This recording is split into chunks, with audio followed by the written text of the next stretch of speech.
Сәлем достар, жаттығу бұл салмақ жоғалтудың, денсаулықты сақтаудың және мықты жүректің иесі болудың тәсілі ғана емес. Сонымен қатар, олардың басқа да көптеген артықшылықтары бар. Мысалы, жаттығу сіздің ақылыңыз бен денеңізді босаңсытып, күйзелісті азайтуға көмектеседі. Жаттығулардың жүйелілігі басты ереже.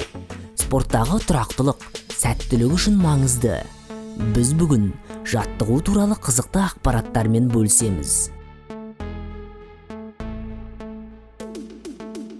Тіпті 10 минуттық жаттығу жүрек соғу жиілігін жоғарылатуға және физикалық жағдайыңызды тұрақты ұстап тұруға жеткілікті. Сіздердің кейбіреулеріңіз үшін бұл жеткіліксіз болып көрінуі мүмкін. Бірақ ғылым бізді көп жағдайда күніне 10 минут жаттығу қажет деп санайды. Жаттығу жасап шаршағанда біз шөлдеп су ішеміз, бірақ бәрі қарапайым көрінеді.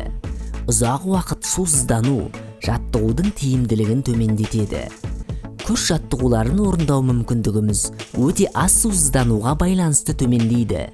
Сіздің дене салмағыңыздың тек 2%-ын құрайтын сұйықтықты жоғалту өнімділігіңізді 25% төмендетуі мүмкін. Көбінесе адамдар жаяу жүруді спорттан гөрі демалыс дейді. Өйткені ол нақты физикалық жаттығулардан гөрі денсаулыққа аз әсер етеді деп санайды.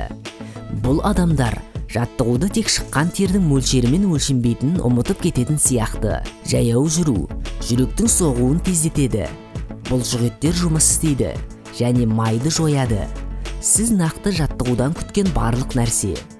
Енді нақты сандарға тоқталып өтсек, бір қадам жасаған кезде сіздің денеңіздің 200 бұлшық еті іске қосылады. Жүзу жаттығудың керемет түрі болып табылады. Өйткені оған кардио және күш жаттығулары кіреді. Шындығында жүгіруден гөрі салмақ жоғалтуға арналған әлдеқайда тиімді жолы. 1 шақырымға жүгіру бұл өте жақсы жаттығу, бірақ 1 шақырымға жүзу әлдеқайда жақсы. Егер сіз жүгіруді емес жүзуді таңдасаңыз, онда сіз салмақ жоғалту үшін дұрыс таңдау жасайсыз. Бұл ғылыми факт.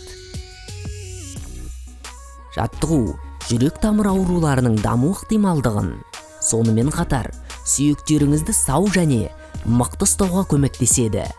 Бірақ ғылым олардың иммундық жүйені күшейтетіні туралы әлі де түпкілікті шешімге келген жоқ. Дене шынықтыру жаттығулары сіздің белгілі бір ауруларға қарсы иммунитетті арттыратындығын білмейміз. Бірнеше теория бар, бірақ олардың еш қайсысы әлі дәлелденген жоқ. Жаттығу тек төзімділік пен бұлшық ет мөлшері ғана емес. Спортпен үнемі айналысатын адамдар бар. Өйткені бұл оларға үлкен қанағат сезімін сыйлайды. Олар күндізгідей жігерлі сезінеді, түнде жақсы ұйықтайды, жады жақсарып және өмірде позитивті болады. Шын мәнінде жаттығу психикалық денсаулықтың көптеген жалпы қиындықтардың күшті емі. Есте сақтау қабілеттерін жақсарту оңай сияқты. Көпшілігі біздің жадымызды тұрақты және өзгермейтін нәрсе деп санайды. Бірақ ол олай емес. Есте сақтау қабілетін жақсартуға арналған бірнеше жаттығуларды орындау арқылы сіз өзіңіздің жадыңызды математикалық немесе тілдік дағдыларыңызды жақсарта аласыз. Гарвард университетіндегі ғылыми зерттеулер физикалық жаттығулар жалпы оқу мен есте сақтау үшін жауап беретін жасушалардың көбеюін көрсетеді. Жаттығулар сіздің денеңіз бен ақыл-ойыңызға жақсы әсер етіп қоймайды. Сонымен қатар сізге түнгі ұйқының жақсы өтуіне де көмектесе алады. Қолда бар зерттеулерге сүйене отырып, жаттығулар шынымен тез ұйықтауға көмектеседі және ұйқының сапасын жақсартады деген шешім шығарылды. Бірақ есте сақтаңыз, жаттығуды ұйықтар алдында жасамаңыз. Бұл ұйқыңызға кері әсер етуі мүмкін. Жаттығу бұл қосымша салмақ жоғалтудың немесе келесі марафонға дайындалудың жолы ғана емес. Үнемі жаттығу жасау сізге сау, жарқын көрініс пен басқа жолмен алуға болмайтын жарқын терімен қамтамасыз етеді. Ғылымға сәйкес, егер сіз жаттығуда жақсы терлесеңіз, бұл бет терісін емдеуге тең келеді. Нәтижесінде бүкіл денеде қабыну үрдісі төмендейді. Теріге маңызды гормондар қалыпқа келтіріледі және бос радикалдардың зақымдалуының алдын алады. Жаттығу кезінде теріңіздегі ұсақ артериялар ашылып, терінің бетіне көбірек қан түсіп, оған күн мен қоршаған ортаны ластайтын заттардың іздерін қалпына келтіретін қоректік заттар жеткізіледі. Бұл қоректік заттар терідегі коллагеннің пайда болуын тездетіп, әжімдердің пайда болуына жол бермейді.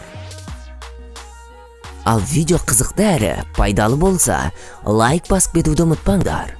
Ал жаңа видеоларымызды жіберіп алмас үшін арнаға жазылып, қоңыраушаны басып қойыңдар.